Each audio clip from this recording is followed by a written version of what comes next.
Ravens fans, would you like us to do a mailbag for you guys? Do you have Ravens questions, burning ones that you just desperately need answered? If you do, put them in the comments section for us. Use hashtag Ravens as part of your question. That way we can find them just that much easier. You must be subscribed, by the way, if you want to get the notification for the video, and also to have your question answered. So drop those hashtag Ravens questions in the comments right now.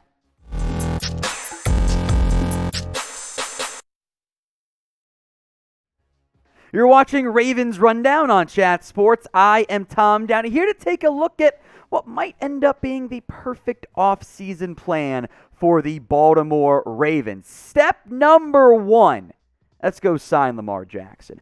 I believe Lamar is a franchise quarterback, and I know he's coming off a down year. Maybe you could use that to your advantage a little bit. But we know across the NFL how valuable a franchise quarterback is. We know what Lamar Jackson can do at his best. It is special. It is MVP stuff. When you find a great to elite quarterback, depending on how we define elite, you got to keep them, man. And we saw what happened with the Cowboys. The longer you wait, the more the price goes up. It is not easy to find MVP caliber quarterbacks. If you're worried about Lamar's injury this year, I understand that. I do. But you have an MVP quarterback on your roster. Pay him. Now, I think you can get back to 2019 Lamar Jackson in the not-too-distant future, where he was the most dynamic player in the NFL. And yeah, his numbers were down this year, and the rushing stuff was down this year. Remember, his supporting cast was not that great, decimated on the offensive line, which we'll get to in a little bit. The ground game was down, literally their top three options, unheard of, decimation on the offensive side of the football. So if I'm the Ravens, my step number one is to go pay Lamar. I know it might end up being $40 million. It's okay. You don't want to have the alternative of trying to rely on other quarterbacks. At some point, I want to see a team never pay a QB, but the Ravens should not be that team.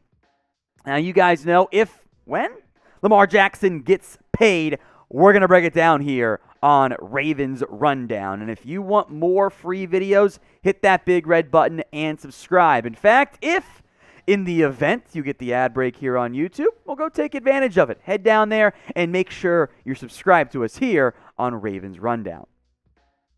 This one is almost cheating, but I'm going to do it anyway. Get healthy. The Ravens were, I think, kind of doomed this season by a variety of injuries. And there are some notable players who could come back from injury in the not-too-distant future. And this is just a brief look, but these could be massive impact players for you next year. J.K. Dobbins and Gus Edwards both got hurt. Let's get them healthy and have that dynamic running game back and rolling and not relying on guys you signed off the streets. Marlon Humphrey is one of the best corners in the NFL. Get him healthy. Ronnie, Stanley, and potentially Juwan James, who, of course, got hurt with the Denver Broncos, but is an option at right tackle. Those two guys are back. That solidifies your tackle position. We know what they can do, and they're at their best. Deshaun Elliott got hurt, part of the long list of guys who got hurt down the season. Hell, the quarterback, Lamar Jackson, we just mentioned him. He got hurt. The bone bruise ankle injury that was pretty clearly worse than the team originally let on. Getting those guys back, and so many more we didn't even mention. One of the most injured teams in the NFL. Getting those guys healthy and keeping them healthy is a pretty big deal for the Ravens as they move forward into the offseason. You can go almost any route here. What was the most impactful injury from the 2021 NFL season? I myself am going with Ronnie Stanley. That changed a lot of the offensive line. You could just go running back. I think that in and of itself, with the way those went down, could work too. Cornerback, I mean, the Marcus Peters, Humphrey, and more all missed time. Let me know what you think in the comments. If you have not already, go get started with our sportsbook partner, BetUS. Chatsports.com/bet. Promo code CHAT125 will get you a 125% deposit bonus. Again, $100 in, boom, an extra $125 for free at chatsports.com/bet when you use promo code chat125. Let's look towards the offensive line. We kind of teased that earlier with the injuries. You got to fortify this. Now, part of it is injury related, but the Ravens got to make some decisions on this offensive line. I do not anticipate Alejandro Villanueva returning next year. I think he retires or ends up getting released. I love Ronnie Stanley, one of the best left tackles in the NFL when healthy. You have to have an insurance plan this offseason if Stanley can't stay healthy. I think Kevin Zeitler's one starter at right guard. Maybe Juwan James takes over at right tackle. The Bens, Cleveland and Powers, I think could work at left guard. I'm a bit worried about Bradley Bozeman at center. He's a free agent. Is he going to come back or not?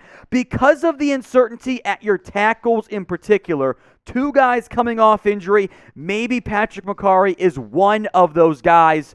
I would be okay looking at offensive line help early and often in the NFL draft. Now, round one, maybe a guy like Kenyon Green starts to make some sense. I don't think he falls to you in round two. I'm not sure Trevor Penning, the Northern Iowa tackle, falls there either. But I think guys like maybe Bernard Raymond out of Central Michigan, Daniel Falele, producer Jeremy's favorite guy because he's literally a monster of a human being, 6'8", 380. Or one of my favorite guys, Darian Kennard, could be an option for you. I would play Kennard at guard. I think he could be an upgraded version of what Tyree Phillips has kind of been for the Ravens in recent years. Not to mention Tyler Linderbaum, a guy we broke down earlier this week on the channel if you want to go round one center option. So if I'm the Ravens, because of all my injuries, even if it's more depth backup options on day two, I think you got to at least look at the offensive line situation.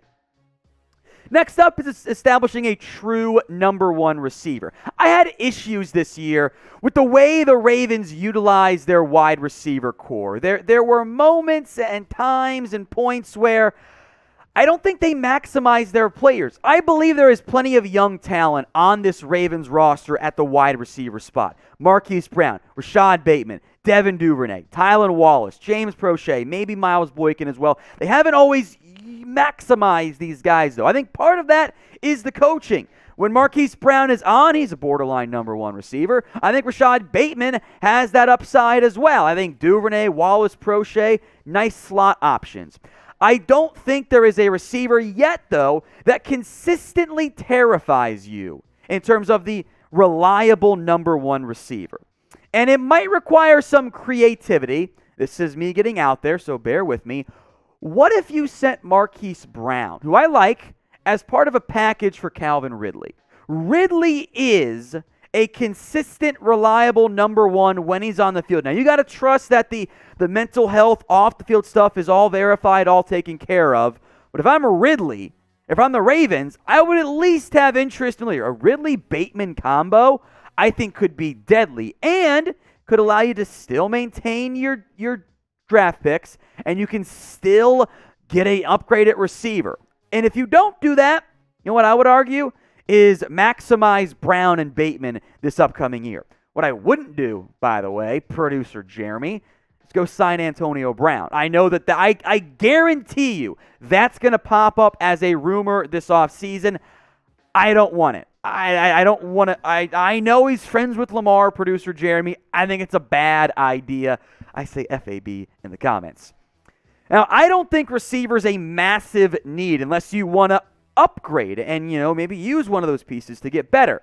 But do the Ravens need to acquire another wide receiver this offseason? Why for yes and for no? Finally, let's look at the defensive line. Look, I think the linebacking core will be okay as long as Patrick Queen takes a step forward. The corner should be healthier. But that defensive line, there's a lot of big names on here. Free agents, Calais Campbell, Brandon Williams, Justin Ellis, Jelly. Derek Wolfe, I don't know how much longer he's going to be around. That leaves Roderick Washington, Justin Madubuike as it's along that more typical 3-4 front. And I think you've got some young edges on there if you want to include Odafe Owe. But I think it's time to start replenishing on that defensive line. I love Calais Campbell. I love Brandon Williams. They're aging, not as impactful as what they once were.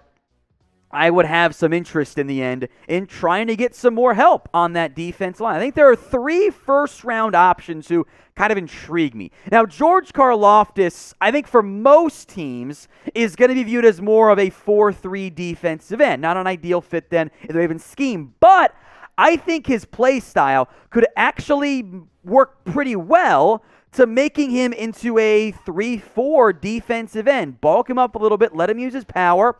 I think it's an out-to-the-box option that could work pretty well. You want to replace Brandon Williams? Draft my boy Jordan Davis. He does not bring you a ton as a pass rusher. However, he does bring you plenty as a run stopper, and we know how the Ravens love those SEC players. And his teammate, Trayvon Walker, a lot of buzz around him. Again, you can see the size, right? 6'5", 275. I think he could be almost a very strong Calais Campbell replacement. So I think the Ravens, or a Derek Wolfe replacement, who can still help you on all 3 downs, the Ravens have options to help that defensive line. I like the depth this year too. They've drafted some young pieces in recent years. Probably time for Justin Madubuike to really step up and emerge, but I don't think they should be done at this point. I think they got to find some more help on that side of the ball. The trenches, a common theme on this offseason plan.